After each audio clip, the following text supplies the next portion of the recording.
Whoa, this seat is springy. One thing I absolutely love to do, it seems to bore other people, is I get excited about lighting. I mean, I've got hundreds of videos on light mods, many of which are original that I created. I love to talk about and show how to make, a lot of the stuff that nobody else is talking about, but they should. Two important things, negative fill and shadow definition. These are the two most missed aspects of professional photography lighting. People think you just blast it with light, give it a correct exposure, do high-speed sync, or just, it's exposed for ambient, and let's take it one step further. Exposed for ambient, raise your subject illumination. We could do high-speed sync photography. It's like, whoa, there's the second tier of professional photography. It's like, yeah, but there's like many tiers above that. Lighting ratios, multiple lighting, main light, fill light, background light, hair light.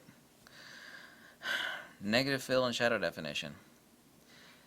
Most important thing in photography is not how much you illuminate, but what you choose to illuminate.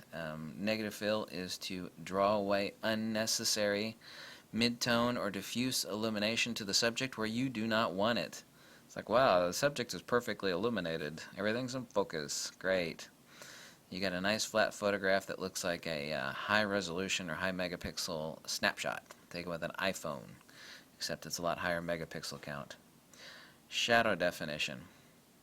The most important thing, and I've discussed in an earlier video, is that what people don't get of the three values, and then there's of course different modalities of the transition between the diffuse and the shadow, the transition between the shadow and the diffuse, and the specular and the diffuse, is that people don't understand that the diffuse or midtones, or the true tonality of their subject, is an objective value. The subjective value, and the subjective value is where you actually define your subject for product photography, people photography, building, anything, is shadow and specular. These are the two things. Everybody wants to see the true midtone, which you can see that in a iPhone shot, a snapshot. This is the true tonality. I'm going to use a white balance card, do correct exposures of the true tonality of my skin, for example. Great. That's the reality. Your job as a photographer is not to take an iPhone snapshot. It is rather to give definition to that subject, to that person, place, or thing. Obviously, we don't have a whole lot of lighting control when it comes to landscape and building photography. Indoor we do, but only by specular and shadow definition, either presence or lack thereof, do we give the subjective value and the sublimation, as I mentioned in a prior video, the sublimation or the exaltation of the subject through our ability of lighting control. Not just lighting, because you can drop lighting on anything. My face is perfectly illuminated, it's all kind of flat and dull, other than like some specular reflections in my glasses. There's no speculars on my face, unless my nose was shiny, right? Which I don't think it's shiny right now, but it could be shiny. It's only through the specular and the shadow that we A, express our photographic skills, B, sublimate the subject, and 3, exalt the manner by which we choose to define that. Because like person, place, or thing. Because, you could take an ugly girl and make her look decent, for example. You can take a beautiful woman and make her look like a hag if you have incorrect placement of lighting, incorrect control of lighting. So how are we going to sublimate and give subjective value that A, defines our photography, and B, pleases the paying client? And that is solely through the control of two things. Speculars, where they fall, if they fall. Shadows, where they fall, and if they fall. Shadows give depth and three-dimensional contrast to the lighting that defines our subject. Everything is goddamn fucking lighting. I'm guilty of making thousands of videos on cameras of lenses, but I've said throughout, everything is goddamn lighting.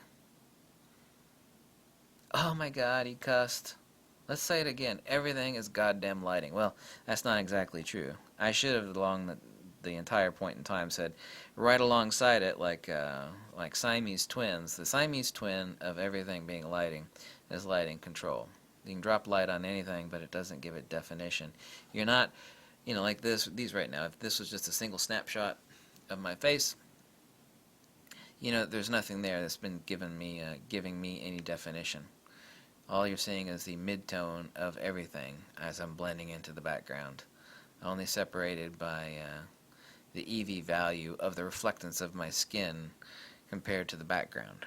To give definition to myself, I'd have to have some lighting control, proper placement of that lighting, so that I could define the shadow values. Not only that, but where they fall relative to the midtone. The speculars, where they fall, if they fall, not only that, but the edge transition. You ever seen some specular highlights that they just have really sharp lines, kind of like in mirrored sunglasses, or specular highlights like in a person's shiny face, if their skin is oily or something. You can actually see the diffuse specular fall off to the midtones. So through the mastery of lighting control, you're actually able to control those values. The definition between specular and midtone, the definition between midtone and shadow. Also, the only way you can define your photography, a person or a product or a building or a room, is shadow control and specular control. The midtone is no different than a snapshot, an iPhone. You're supposed to have control over lighting, not just blast it. Well, I've got a strobe and a speed light. I'm going to blast with light. Yeah, that's great. Now you've got a high megapixel snapshot. You're supposed to have sculpted the light. There's this old saying in photography, light sculpting, sculpting of light. You know why they call it sculpting? And instead of throwing, they call it light sculpting for a reason rather than throwing.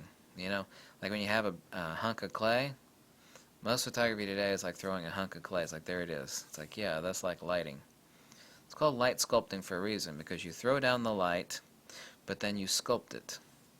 In the case of photography, you're sculpting it as you're throwing it, but I think you get the analogy. So, anyway, this is an incredibly, incredibly important point of photography, and if you don't understand it and delve your brain into the study thereof, then that's a problem. This video is irrefutable by anybody. Nobody talks about this stuff. I kind of find it ironic that the people that criticize me are the same people that won't point out the fact that all these really important things that I've talked about in the videos today are not things that any of the rest of these knuckleheads ever talk about, because they never talk about it. They don't even talk about it, you know, in the lectures that they give or the shops that they do. Specular, diffuse, midtone, EV values, lighting ratios. The only way you can define your shot is through the speculars and the shadows. That's a fact. Midtone is just the correct exposure value of the subject that you're shooting.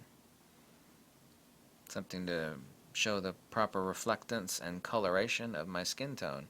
That's just the diffuse value.